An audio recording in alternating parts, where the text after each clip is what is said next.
And welcome back. It's the new year and some folks are looking to maybe replace some appliances, do some home updates, things like that. Now that the holidays are past and the families have all gone back to where they're supposed to be, we want to welcome Allison Bach and Anthony Liberatore to our program today from United Laguna Woods Mutual Board. And you know, it's not always the easiest thing when you live in an association, especially a co-op and things like that. So welcome to the program. Thank you. How do you start off? What's the first thing people need to know when they start thinking about maybe replacing some appliances, right. A door, air conditioning, things like that?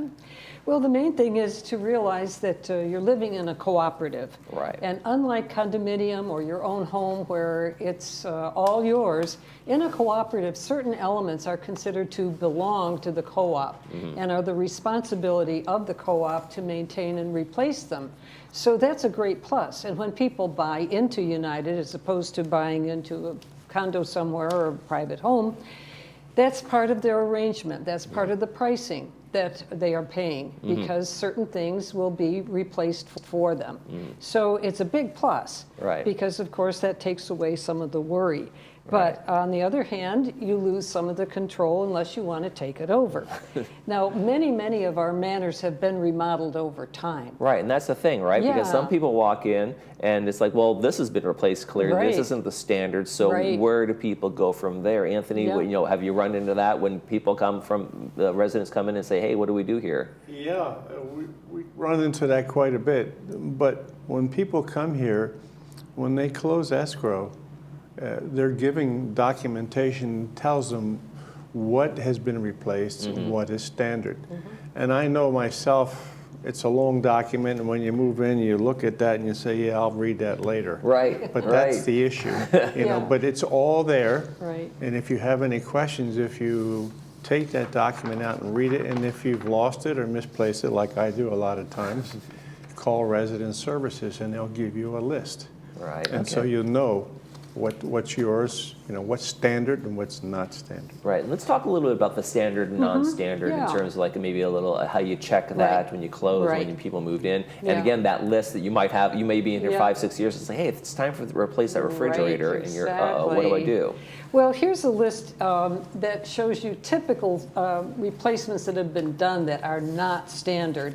You have to sort of picture in your mind what things were like in 1964, 1965, late 60s when this was built. So things like the French doors or skylights or, you know, special tub enclosures and so on that have been changed out by somebody in the past. Now, whenever they were changed out, they left the program of being standard, are now non-standard. So this is just a suggested list to get you thinking about, well, what might be non-standard here? But when I want to do something new in my unit, what do I do? I look at that list that I got at closing or call resident services and find out what's left for me. So the information's in there on that closing report that you got, like you said, the one that Anthony threw away and you can't find. Exactly. And so when you walk into a situation like that, and for residents, the question might be, well, does that mean I get no replacement value for that, even though somebody already replaced that and they did it differently? It's non-standard. So that might be one of the... That does mean exactly that. You're out, once you're out of the program, you're out of the program forever. No matter whether you did it or somebody did it in 1987.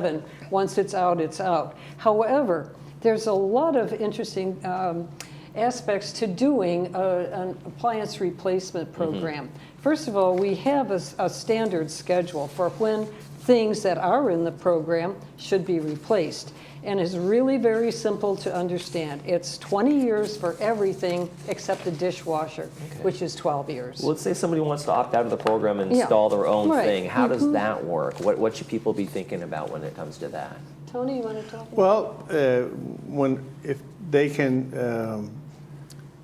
buy, they decided they want to buy something, and in my instance, in my manor, my kitchen appliances were all General Electric, and I decide don't want to go there. I want to get in a manor or something else. I can do that. Okay. You know, and without that takes me out of the program. So now the co-op is no longer involved in that, and I pay for everything. And one other thing, when you have the older appliances, you have to give them to the co-op. You can't sell them. Okay. All right, so them and for sell one of the them. examples we have here is like Yeah. an oven, Right. oven color, and oven hood, Right, and that one, right? right, right. And so let's say I say to myself, I think I want to go for the 5-burner, whatever, Right, mega one. Yeah. Are you still going to be able to get that $1,100 option in there? Most likely you can get some kind of a credit back, because Right. once you leave the program, of course, as Tony said, that responsibility has left the co-op's balance sheet. Right. So it's no more than fair that somebody who's opting out gets some sort of a credit back. Right. And there will be a process that you go through. It's fully disclosed and exact Right. financially to get a credit back. And so then Tony does the oven, and he's there for 10 years, and he Right. decides he's moving on, going Right. somewhere else to live. Then Yeah. when the new buyer comes in, they'll get that, oh, your oven is not part of this. They'll have that Correct. information. They So will know that, there's yeah. clarity there that that's Right. all on them. Right, Okay. exactly. And I just Yeah. replaced, in my manner, I just replaced my stovetop and my oven.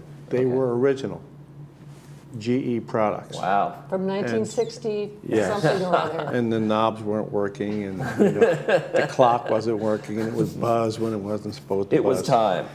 So, and I opted for stainless steel. And so the co-op replaced that for me. There had to be some, and because I guess a different shape or whatever, they sent an electrician out and a carpenter and placed that in there. And with no problem. And all I did, I went to resident services and checked, and they found out, yes, you're still in the system, and we will replace it. However, don't get upset because they have to order the stuff. It's not in our warehouse. Right, right. And in my case, it took 60 days. And it wasn't the staff's fault or our fault. It was getting the material from Sure. GE or wherever Right. we still deal with. It's it was better than the supply chain problems we're having a little Right. while back, where it was Oh, yeah. 7-8 months Right. for an oven to come in, right? Yeah. Now, Laguna Woods Mutual, they have this in the budget. This is Right. something you guys have set aside. So talk a Yeah. little bit about what you have set aside in terms of replacements for these things in the budget for the it's fiscal a year. big number every year because there are a lot of appliances and features of units that are still in program. So this year, in 2024, we have $3.4 million set aside in the from reserves in our capital budget to replace items that are due for replacement. So things like cooktops, we've got $70,000 allocated there. The biggest one is for countertops and floors. Again, these are large areas that might need replacement, and it's a category of materials that has gone up significantly in cost in recent Right. years. Inflation has really pushed those up. Yes, it has. Refrigerators, 220,000, so on. So when you look at this list, 3.4 million, and this occurs year after year after year, and depending on the lifespan of appliances that we know are in service.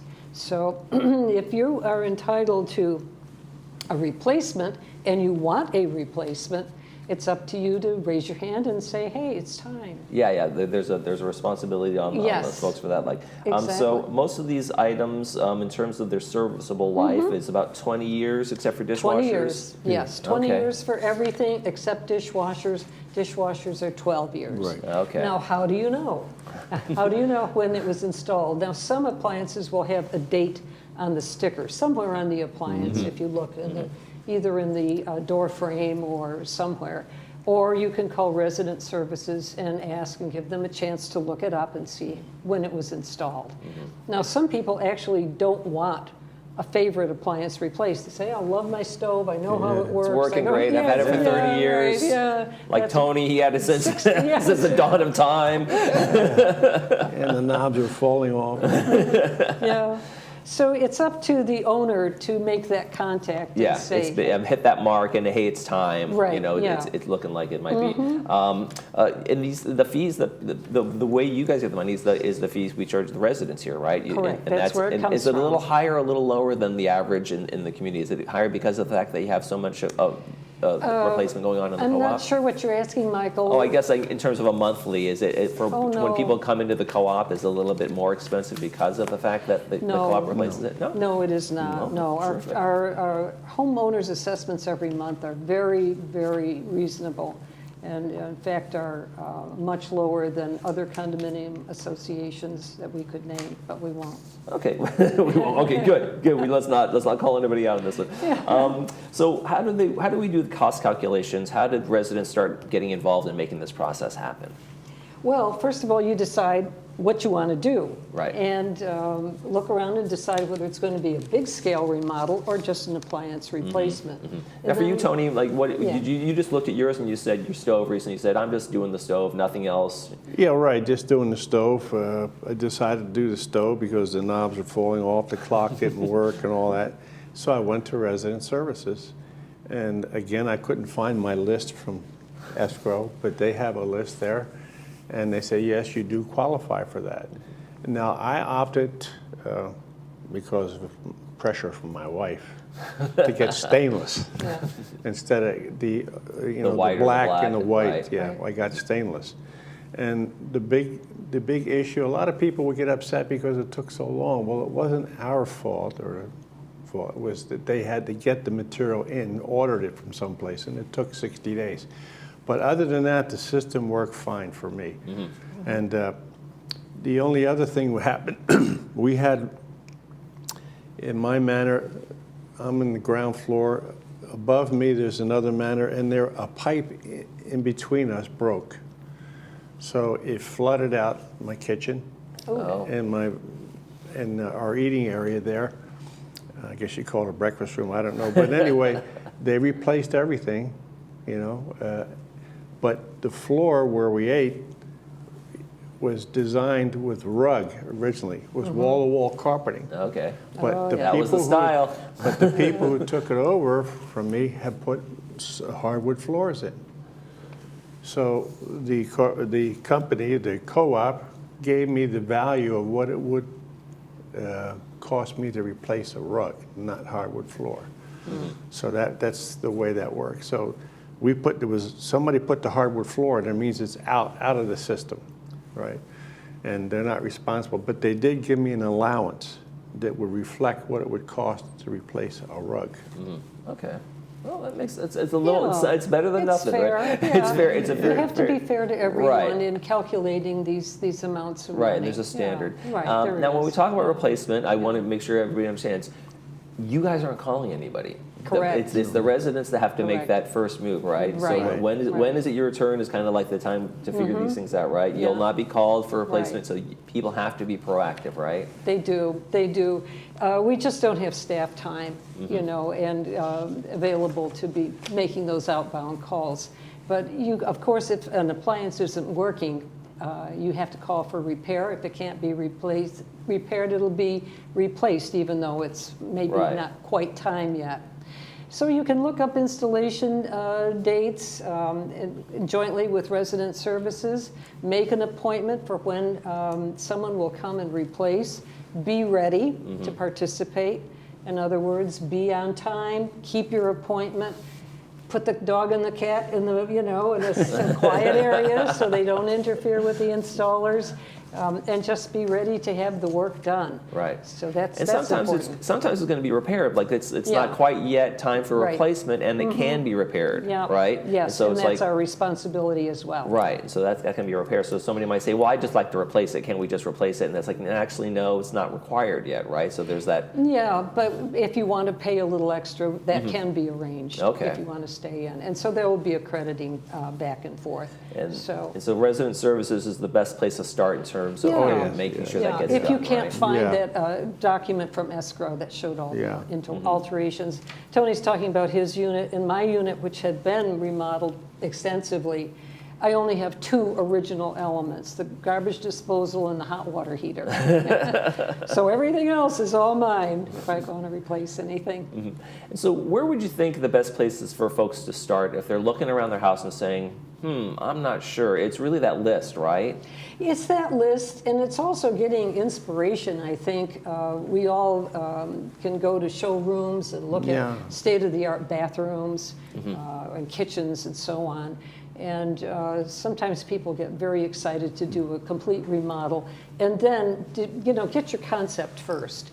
and get a contractor and find Right. out what it's going to cost. Right. And then these other elements will all sort of fall Yeah, into one place. thing with though to remember alterations. though is that if you're going to do that, get a contract. Yeah, must have. Even if it's your brother-in-law or your sister-in-law, Right. get a contract, then you'll remain friends. Yeah. Yeah, and let's talk about like a full Yeah. remodel, because people do that. Hey, I'm do. I'm blowing out walls, I'm doing Right. all of that. Is that a time where they can say, okay, well, here's one that's 20, here's one that, and that's kind of like the big Yep. bill comes, and Yeah. they put in for everything, and then they get through, even if they're gonna, like I said, do the upgraded kitchen Right. that isn't qualified, they'll still have that, maybe a little bit of a Yeah. kind of a good check coming in terms of that kind of thing, right? We see it all the time. Yes, yes. And what part of the process, if I'm the remodeler, Yeah. I've got my contractor, I got my Right. design. At what point in the process do I come to the board or come to resident services and say, I'd like to apply for the compensation I'm due? Well, what I would do, we have a tremendous website. If they go on there, on our website, Laguna Woods Village, and then you go to Documents, click on Documents, and then pan down, and there's a section for architectural control standards. There's 44 of them there. And I seriously recommend to eliminate agita and getting yourself upset. Go through those 44 and you'll find out a lot of information. Then you get yourself lined up and come into resident services, and it'll be really a smooth, positive experience. But when you're not prepared, you come in, oh, you didn't do this right, or you need to do that. Look at those 44 standards. There's one there for balconies, there's for rugs, there's for everything there. Right. And they'll answer a lot of questions and get you started. So Okay. that's a good place to start if you're thinking about doing something. Now, in my case, I don't think about doing anything. It's my wife. She starts with the boss. Starts She with knows the what the elbow. kitchen's called. Yeah, I don't like this anymore. What would you say? Are there maybe some residents come to you and they talk about the common mistakes? What should they avoid doing when they've come? Oh, I thought I could do this, and you have to tell them the hard way. What are some of the ones that kind of stand out to you guys? Do-it-yourselfers, right, Tony? Yeah, because there's a lot of things. These buildings built 60 years ago, and in a lot of cases, there's some asbestos in there. Right. So Right. You don't can't- want to be opening up walls, or especially ceilings, Yeah, right? and you don't the know. floors. How do you know there's asbestos? How do you know it's been purged, or popcorn ceilings, you know?